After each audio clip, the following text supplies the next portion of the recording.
Most men over 40 who want to lose fat end up doing the same thing, right? They slash their calories aggressively. They go to the gym multiple times a week and they just expect the results to follow. And, logically, it does make sense. Less food in, more energy burn, more fat burn.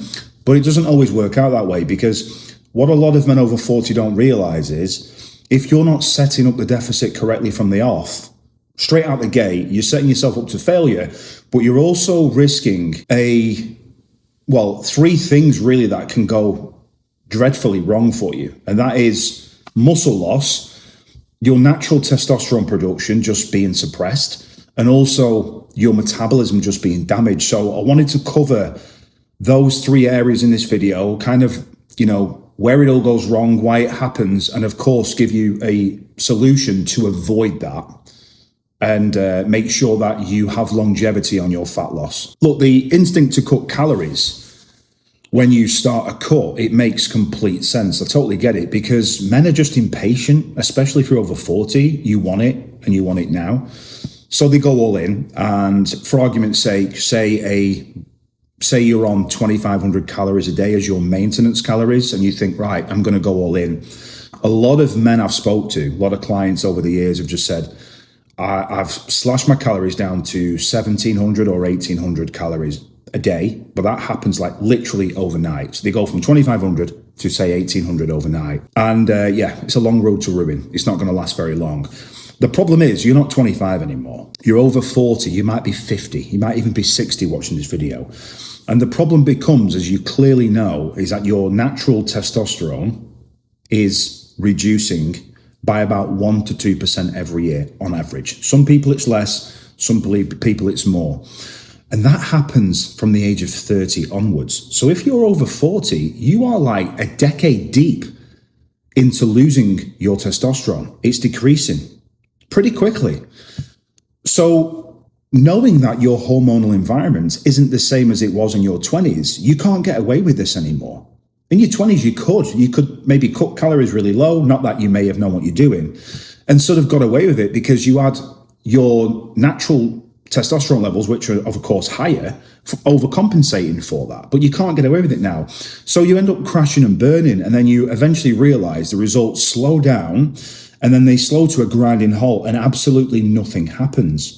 And that's when you come into issues. So I wanted to go through the sort of like the three pillars, I guess we'll call them today in this video. I'm going to go through each one, identify each one for you, and talk you through them and how to avoid them or work with them if you're already in this situation. All right, so the first truth is muscle loss. When you start a calorie deficit, especially an aggressive calorie deficit with inadequate levels of protein, you are already at massive risk of muscle loss. And what happens eventually, especially if you're doing this for a prolonged period of time, maybe 12, 16, 20 weeks, you enter what's called catabolism, right? When you enter a catabolic state and your body decides to sort of use your muscle mass as energy to burn to keep you going rather than fat stores, because it can't carry on anymore. You've got to remember as well, the body really, really doesn't want you to get that lean. It kind of wants you in the middle. It wants you to be comfortable where you can sort of function day to day. It doesn't want you greatly obese or too fat, and it doesn't want you shredded at like 5 or even 8%. So when guys are doing this and they're burning muscle, not fat, it becomes a bit of an issue, because over 40, you are losing muscle. Between 3 to 5% of your muscle is wasting away every decade. Now, that doesn't sound a lot on paper, but you've got to think about it. It's quite a lot. And you only need to look at someone in their 50s or 60s compared to what they look like when they were 30 or 35. I just look at my father, for example. I looked at him at 35, and I can look at him, he's like 70 something now, but if I looked at him when he was in his 50s, I could see the change, right? The elasticity's gone in his skin, his chest is droopy, he's got sort of excess like belly fat, and he's not even a big guy. And it's because his testosterone levels are just so much lower than they were, of course, even in his 30s.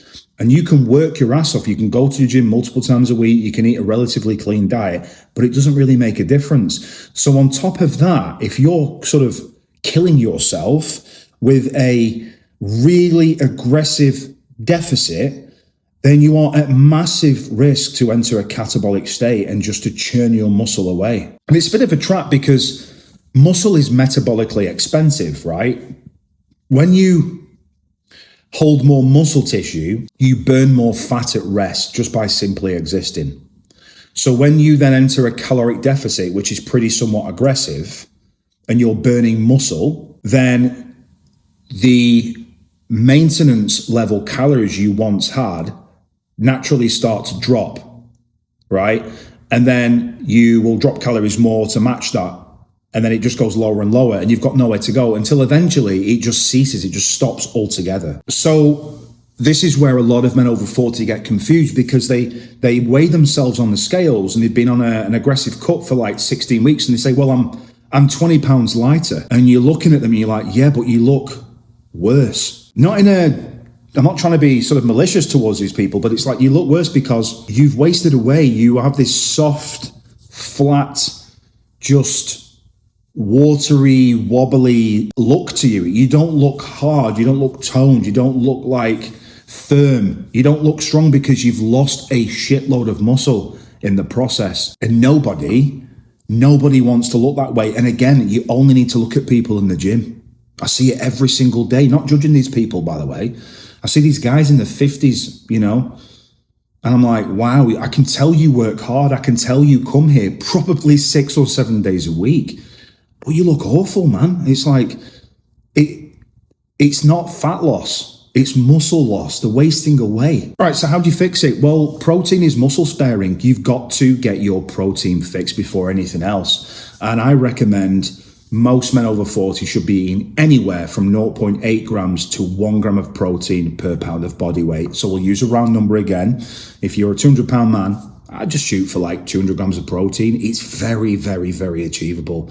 The reality is most men are eating like 50 to 80 grams of protein a day. And I'm being very generous by saying that. And that's not from complete protein sources. Usually that's from incomplete sources that's found in other foods or processed junky shitty foods. So yeah, 0.8 to 1 gram of pound per body weight.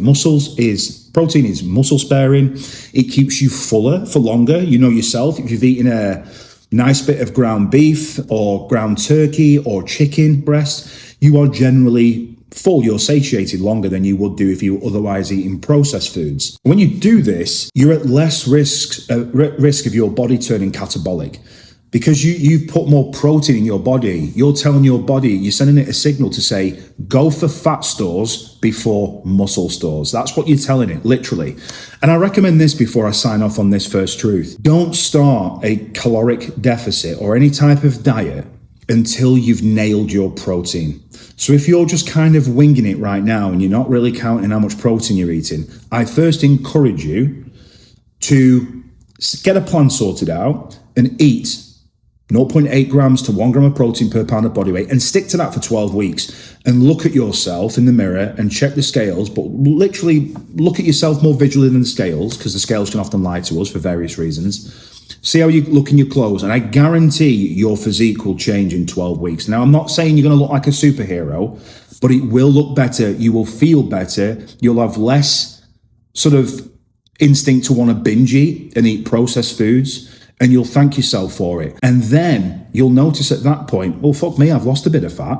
And then if you really want to, you can start your deficit off the correct way. But you already know I'm going to keep having 200 grams of protein a day, for example.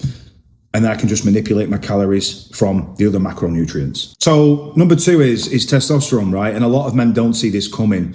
If you're chronically undereating for a pretty much prolonged period of time, the body will just say, you know what? I want you to survive. So what I'm going to do is suppress your natural testosterone production, especially if you're chronically undereating.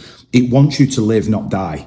So it'll do everything in its power to keep you going. And one of the first things it does is, okay, let's switch off your natural testosterone production or lower it to next to nothing. But you need adequate fuel even when you are dieting to lose fat.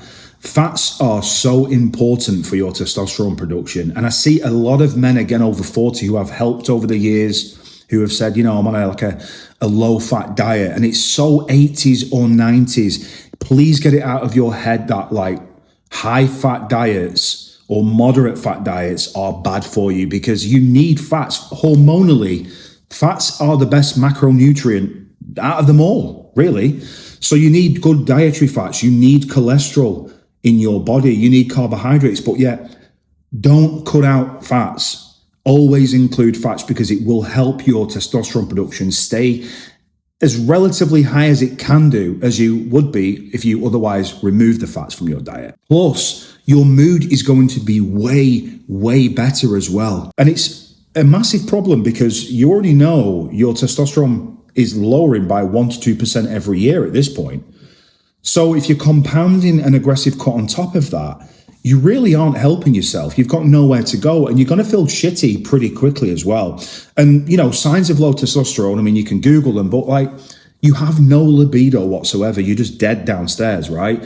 Your mood is totally flat. You might even feel depressed. You can't focus. You're not sharp. You can't even think. It's like you know what you want to say, but the words won't come out your mouth. You're like a beat behind all the time, even in conversations.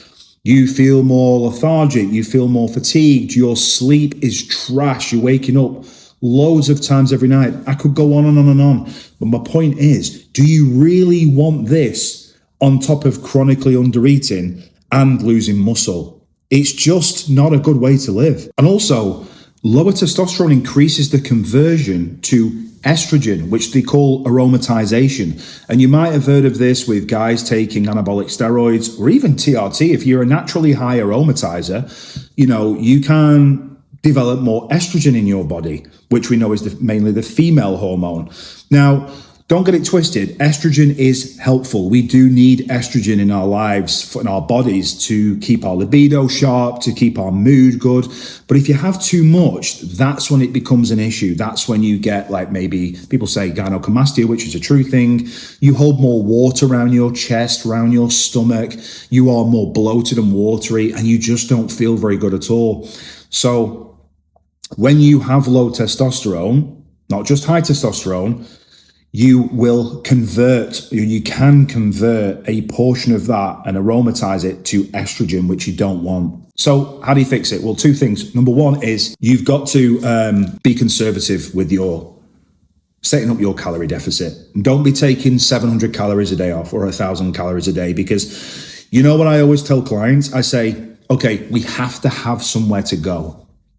If you're going to work with me for 16 weeks, 20 weeks, we have to have somewhere to go. Slow and steady wins the race. You want to hold on to your precious muscle as much as possible. Maybe take off 250, 350, something like that. And you can do that from a combination of cutting it from your food and you can add in some cardiovascular exercise, maybe some HIIT training or some steady state cardio. That way you're just manipulating your body to burn more energy every day, rather than just crushing yourself by reducing your food and doing an hour of cardio a day when you've just started your diet. The second thing is, I touched on it before, is don't cut your dietary fat out, keep it in. Now, of course, naturally at some point you are going to have to lower the amount of fat you're eating. So what I would say is, if you're going to cut any calories, well, of course you are because you're on a calorie deficit, take them from carbohydrates first.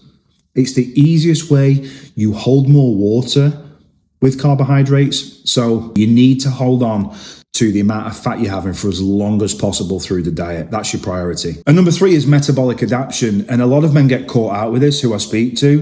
When they set up a diet, some of them are quite smart. Some of them understand the basics of diet and nutrition. And they say, okay, well, I know I need to burn 3,500 calories a week to drop around 1 pound of fat. That's about average, okay? But what they think it's just linear. It's just going to carry on. They say, if I continue the same output, then I'm going to get the same results. Therefore, I'm going to keep losing a pound of fat a week. And it doesn't work that way.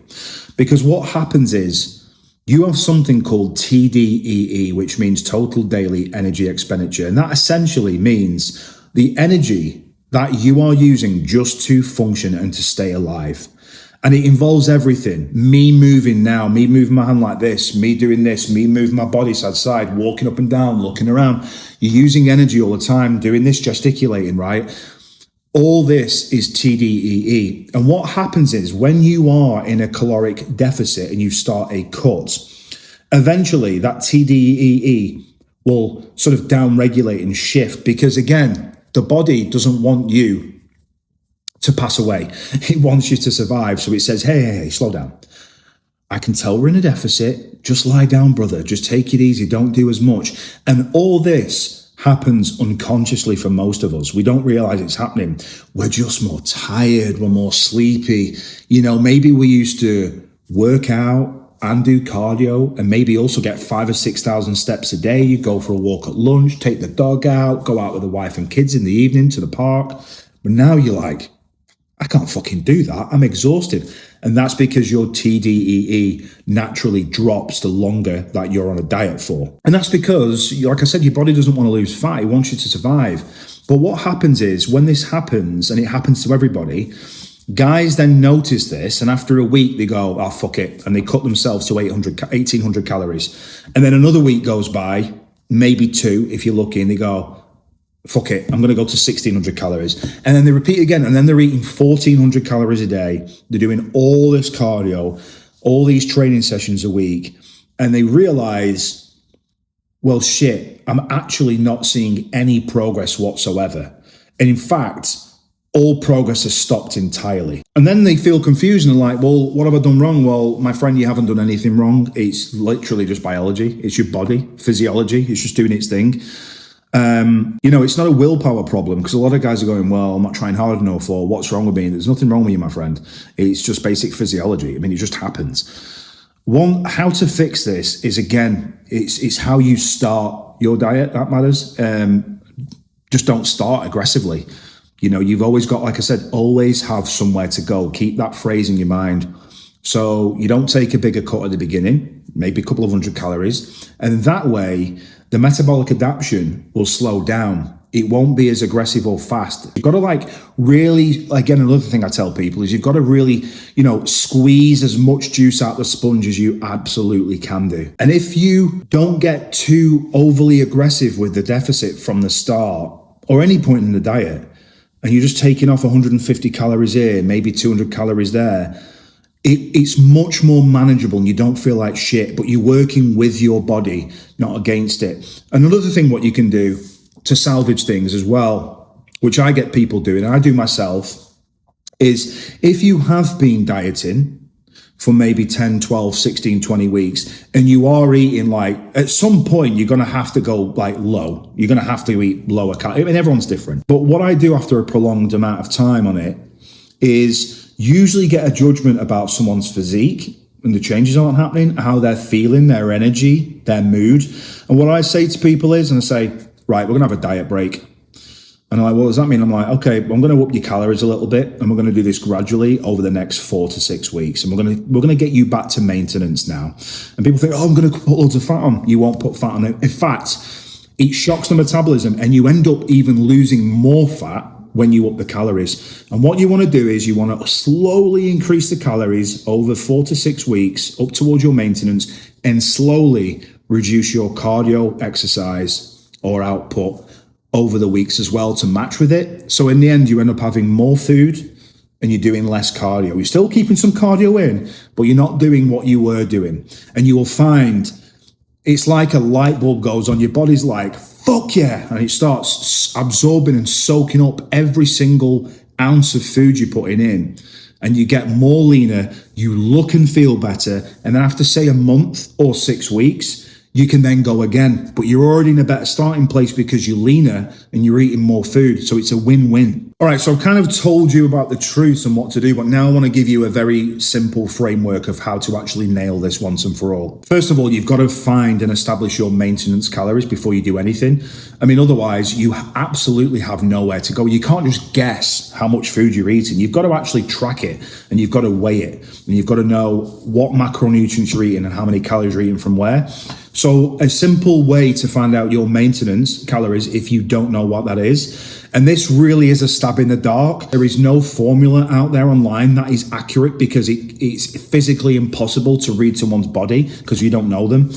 I always say, take your lean body weight, not what you weigh now, what you are lean, and you want to multiply that. And I go for about 13. And I tell you, I'm never really that far wrong. Obviously, it's person dependent. And you want to stick to that for about 3 to 4 weeks and weigh yourself every single week. Look in the mirror how you're looking, and also take note of how your clothes fit. And then you'll and then take the average over the 4 weeks, and you'll find out if you're plus or minus. And if it's like there's nothing much in it, you're pretty much at maintenance. And then after that, step 2 is cut moderately. So if you find out you're at 2,500 calories, say, all right, I'm going to start on 2,250. I'm going to take 250 calories from food. And you know what I'll do? I'll do 3 30-minute cardio sessions a week, and I'll burn another couple of 100 calories. And right there, you've got your 500 calorie deficit. And that's how you start losing a pound a week. And then when it stalls, you tweak it again. And step 3 is get your protein nailed again. 0.8 grams to 1 gram of protein per pound of body weight. And like I said, it is literally the building blocks of your house, your body. It's muscle sparing, it keeps you fuller for longer, you feel better, your mood's better, your cognition's good, helps you with recovery, of course, but it also helps you grow tissue. So yeah, nail your protein first before anything. And also, one final thought, and I'll repeat myself, don't start your diet, in my opinion, until you've nailed your protein for about 10 to 12 weeks. Number 4 is you've got to lift some machinery, right? Lift some weights at least 3 to 4 times a week. 3 is fine. And you want to stick to really compound exercises. I have nothing against machines. I use machines, but you know the usual: squats, bench, overhead press, deadlift, dumbbell presses, incline presses, deadlift, barbell rows, bent over row. There's loads of different things you can do. I would stick to compounds 3 to 4 times a week. You don't want to be in there more than an hour. That is absolutely fine. Sprinkle on a bit of cardio and you're good to go. But the reason you want to lift weights is you've got to tell your body, hey, and tell your muscles, we're training. I want to keep you where you are. I don't want to lose you. And it just gets your body in that stimulus, that slightly stressed state where it's stimulated, but it's enough to sort of hold on to your precious hard-earned tissue. And step 5 is do not be scared of a diet break. And again, this usually is for people who've been going, I would say maybe like 16 weeks, something like that. I mean, if you've been really aggressive for 12 weeks and you're eating like a bird, then yeah, slowly increase your calories over the next 3 to 4 weeks, and actually use predominantly from carbohydrates. Everything else can take care of itself, but you want to really adjust your carbohydrates first, and stick at maintenance. When you've done that, just stick at maintenance for a couple of weeks, 2-3 weeks, and you'll see your physique changes, and then you'll be in a well better position to start the deficit again. And that's it from me. I've given you the framework. I've told you exactly what to do. If you follow that, you'll be golden. You don't need much more from me now. What I would say though, if you do us a favor, please hit subscribe. It really helps. And also, don't be shy of hitting the like button as well, because it pushes it out to the YouTube algorithm. And more people like you, more cool people, get hold of it. My ideal audience, and they're the ones I want to interact with as well and help. So apart from that, I'll catch you on the next one.